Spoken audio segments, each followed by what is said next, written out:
Now this video is going to seem a little bit strange because I never intended to release this on YouTube. It's a behind the scenes diary of us building an app product with the intention to make money from it. I wanted to document all of our mistakes, our roadblocks, decisions made, lessons learned by our team as we went along, and then at some point in the future, I was going to share this with our Code with Chris email list. But then I thought it'd be such a waste if I didn't share this with you as we're going through the process now. So here it is, the first vlog entry dated September 14th, 2023. Now, one word of warning, it's unscripted and it's raw, and I'm sorry if it's a little bit rambly and not up to our usual production standards, but it is a real unfiltered look into my thoughts and experiences as we're going through this journey. So I hope you find some value in watching this.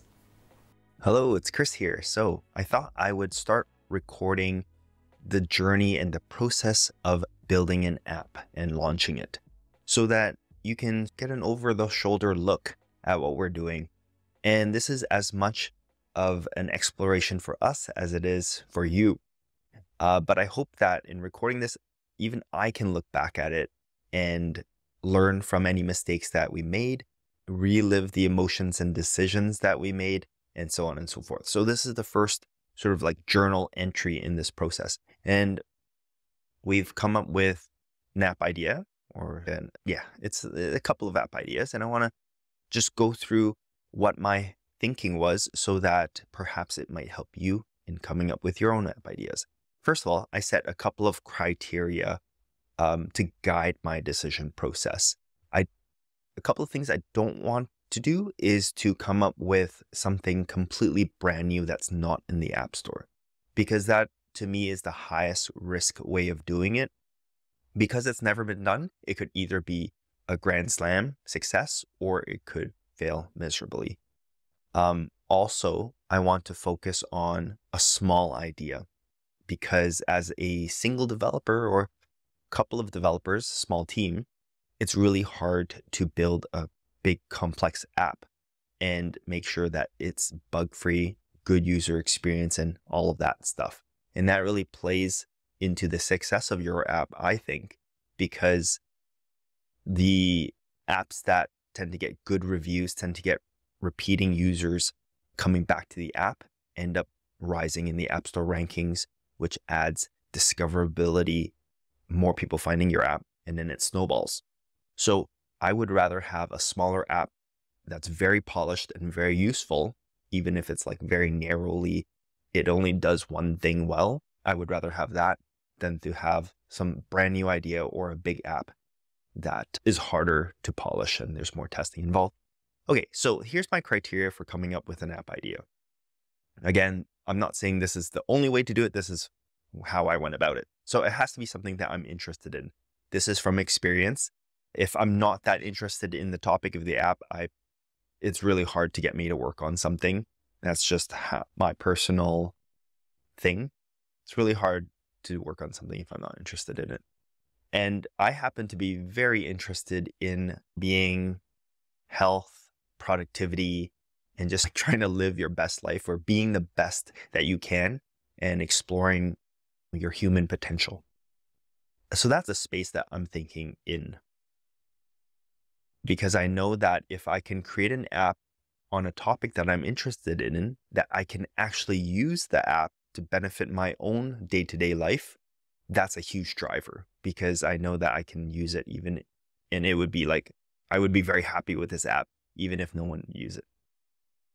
Something I can do a little differently. I think you need a little differentiation from apps that are already out there. It doesn't have to be a lot. It could be design, right? It could be a little bit of gamification. It could be a little bit of improvement on what's already out there, either improvement or differentiation. Otherwise, it's really hard to market the app as something that users would want, right? If it's the same as everything else, why should the user download it? Something I can launch quickly. I already talked about this. I don't want to build a big complex apps that it's going to take me 6 months to build only to launch it and find out that I can't get users or no one wants it. I would rather have a small little utility app that I can build in a week, let's say, and then just launch it in its infantile prototype phase and have people use it and tell me what's wrong with it and like iteratively improve it. That's what I would want. And that's the lowest risk, I think, because that allows you to also change direction very quickly. And keeping in mind, the last thing is that don't get too invested in this idea that I'm coming up with, because in speaking with other successful app developers, it's never your first app, or rarely your first app, that's going to have any success.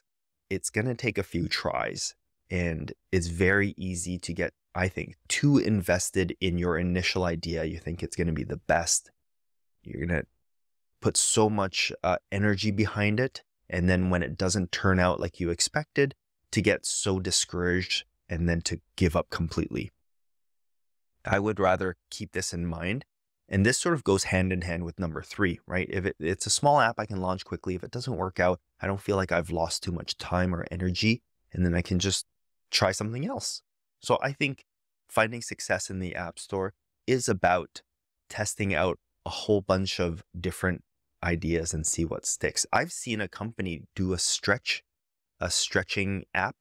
I guess it has exercises to help you stretch and gives you badges, has a little bit of gamification. And it was advertised by the App Store. So it was featured, which means that it's probably a pretty popular app. And sure enough, when I clicked into the App Store listing, it was pretty popular. And then when I checked their developer profile, I saw that they had a very similar stretching app that they launched a year before this popular one. And when I checked that App Store listing, the apps looked almost similar. So that made me realize that sometimes it's just also luck, timing, right? It has to do with it. And it might not be that your idea sucks. It might just be the way that it's packaged doesn't resonate with the market at that time or something like that. Or maybe when you launched that, for some reason, the App Store didn't like it, didn't rank it highly, and you didn't get users. But maybe if you just take the same app and repackage it, change the design perhaps, and change the name, relaunch it, you might get some traction the second time. That's number 4, keeping in mind that your first try may not be the one that is successful. This is what I came up with. The goal is a collection of apps, because keeping in mind that one app, it's going to be hard to find success with one app. So I want to already have the mindset I'm going to be building multiple apps. A collection of apps designed to work together. And that's the part I'm going to get to. This is the cool part, I think, for improving your day-to-day physical and mental health through gamification, reminders, encouragement. So all of these different things. But I think the key point here is a collection of apps that work together. And the goal of all of these types of apps, as you can see, is all having to do with well-being, health, like physical health, mental health, productivity, work. That's the sort of stuff. And as you can see, all of these apps have been done. There's nothing new here. Also, take note that each of these ideas in itself is pretty simple. What could be more simple than a streak counter? And I've even done tutorial videos on YouTube about this, where you just tap a button and it adds one to your streak. These are very simple ideas. They've all been done. But if I were to do any of these single ideas, I would have to add a little bit of differentiation or improvement, as I mentioned just now. So I think there's still room. I don't think there's ever no room for an app idea. I don't believe that because there are 10,000 app water trackers on the App Store, that there's no room for a better water tracker. And better doesn't always mean more features, right? It could just be a better user experience. It could be that you incorporated a new Apple framework that just came out that other developers haven't reacted to yet. Things like that. There's always room for improvement. These are very individual apps that help you with certain things. What is this work together part that I mean? What I mean by that is insights shared through data. So I plan to have one user account across all the apps. And by doing that, you can share the data between different apps. That allows us to draw insights and reveal to you how various aspects affect other aspects of your life, such as, does the practice of gratitude journaling or gratitude tracking improve your day-to-day mood, which is using this app? Or does getting more sleep improve your productivity, as demonstrated by how many Pomodoros you completed the very next day after getting 8 hours of sleep? So I think a lot of the apps out there are siloed, right? You sleep tracker because I want to get more sleep. I want to get better sleep. So you download a sleep tracker, and then you might sleep 8 hours and then get up the next day and, oh, I feel good. This app is helping me. But rarely do apps talk to other apps, right? So if by releasing all of these and sharing that data, because these would be all of our apps, so we would have access to the data for all of these apps. By using a single user account, we can link your sleep data to your productivity data and be able to tangibly show you that data. Be like, hey, did you know that every time you get 7 hours of sleep or 8 hours of sleep, the next day you're just so productive, and just surface the own data that you logged yourself, but show it to you in a way that's, oh yeah, this is proof that is the case. So I should get more sleep. It'll give you more of a reason to form better habits. And this also, I think once you experience that, you'll want to download even more of these apps, because the more you use, the more data you log into these apps, the more insights the AI can reveal about your life and which habits are really helping you and which habits aren't so much. Because it could be the reverse. So let's say when you're logging 4 hours of sleep, we could reveal the insight, hey, every time you log 4 hours of sleep, the next day your mood is foul. You're in a really bad mood, right? If you're tracking your mood in your sleep. So things like that's the working together part. And then gamification, reminders, like all of these different aspects just help the single app aspect. So we can add gamification to sleep tracker or to a Pomodoro thing. So maybe every time you finish a Pomodoro, if you're not familiar with, sorry, I've been using this term, but if you're not familiar with Pomodoro, it's just a time management technique to stay focused while working.